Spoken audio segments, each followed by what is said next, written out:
presents. And verse 9 says, "Call his name Lo Ami, for you are not my people, and I will not be yours." So we will become separated from a relationship with Yahweh Elohim. The name Lo Ami means not my people. We will not be his people, and worse than that, Yahuwah clearly says, "I will not be yours." Now our English-based Bibles have verses 10 and 11 in chapter 1. The Hebrew English Treyasar that you have ends chapter 1 here, and the choice that we make after considering the verses in chapter 1 will affect our situation in the first two verses of chapter 2. And we're going to go ahead and take a look at these first two verses real quick. There's only like 10 more pages, so we should be done here in a few hours. But chapter 1, or chapter 2, verse 1, or chapter 1, verse 10, depending on how you look at it, says, "Yet the number of the children of Israel will be as the sand of the sea, which cannot be measured or numbered. And it shall come to pass that instead of that which was said to them, 'You are not my people,' it shall be said to them, 'You are the children of the living El.'" So which one is it? Because he just said, "You are not my people." Now he's saying, you're going to be, we can't even number you. You're going to be so many. And it's not that you're not going to be my people. You're going to be the sons of the living El, the children of the living El.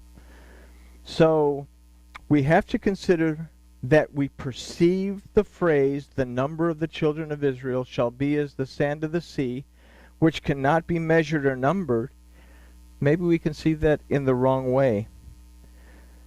Consider those who have truly established and are truly restored, because Elohim is greater than they are in their lives, cannot be numbered or measured.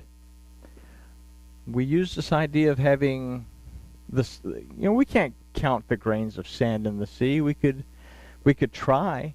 I had a math teacher one time that told me there were infinite, but literally shells break up and new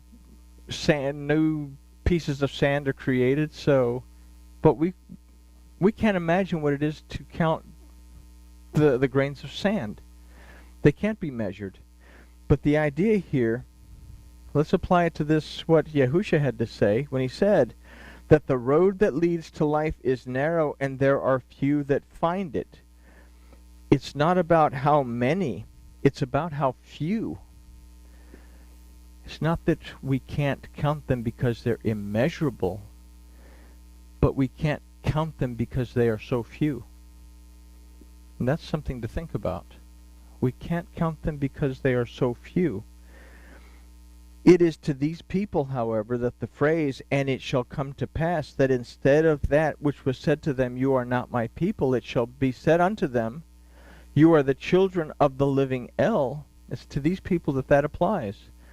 Consider that in seeking the truth in a relationship with Yahweh Elohim and not allowing the blood of Yahushua to have been shed in vain will bring restoration and establish those that are seeking the narrow path in order to find Chai, in order to find life and revival in their mighty judge, who has the authority, or whose by authority they are redeemed, delivered, and restored.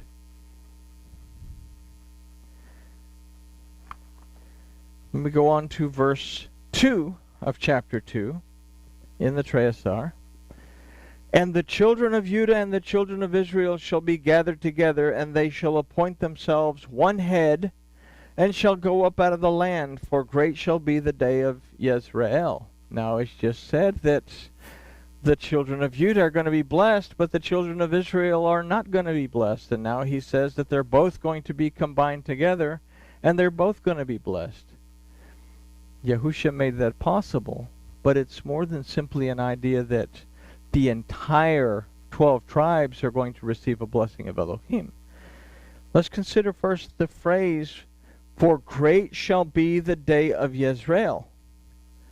We can consider that being made fruitful in Elohim, as opposed to being scattered by Elohim, these are the two different meanings of Yisrael, will be a great time of revival when the children of Judah and the children of Israel will be gathered together. When our gratitude and praise connects fully to our being established that Yahweh Elohim really does prevail in our lives, we will again be fully engulfed in Yahuwah. His anointing will surround us. Our one head shall be Mashiach. And we will be, as the Shema says, we will be Echad. Not only one in agreement with the word of Yahweh, but we will be united to him by and through it. So by and through Mashiach, we will be united back to Yahweh Elohim. Not just the idea of some guy named Messiah showing up, but the idea of us being surrounded by the anointing will bring us back into a relationship with Elohim.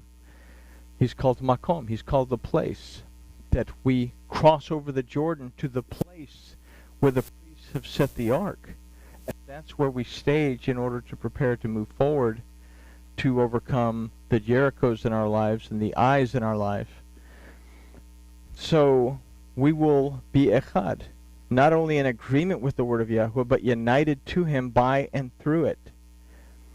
It is in this that they will go up out of the land and enter fully in the world, into the world to come.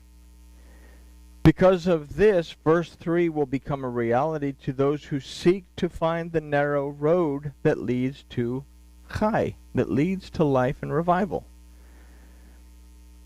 Then verse 3 says, "Say you to your brethren, Ami, and to your sisters, Ruchama." So seeking Yahweh Elohim in spirit and in truth makes us Ami, his people, and grants us Ruchama, his compassion and the fullness of his love and mercy. The lo, which means no and not, is now removed. So these verses show us the positives in seeking Yahweh Elohim. But we're going to consider the seriousness of not seeking Elohim as we start into the next study. So 2 points of view have been presented in this particular study of Hosea. Take time to reflect on them. Which path will you seek to take? So we're going to start seeing in Hosea the need for us to know and understand what it is to be in a relationship with Elohim, so that we are not destroyed because we have a lack of knowledge, and we're not destroyed because we're bound to a tradition that has been there forever, and we don't do anything about it because we haven't taken the time to look for the little shattered pieces of truth to understand why we worship what we worship, as opposed to simply, oh, okay, that's what we've always done, so we'll just keep on doing it. And with that, I guess we can say that grooviness is achieved.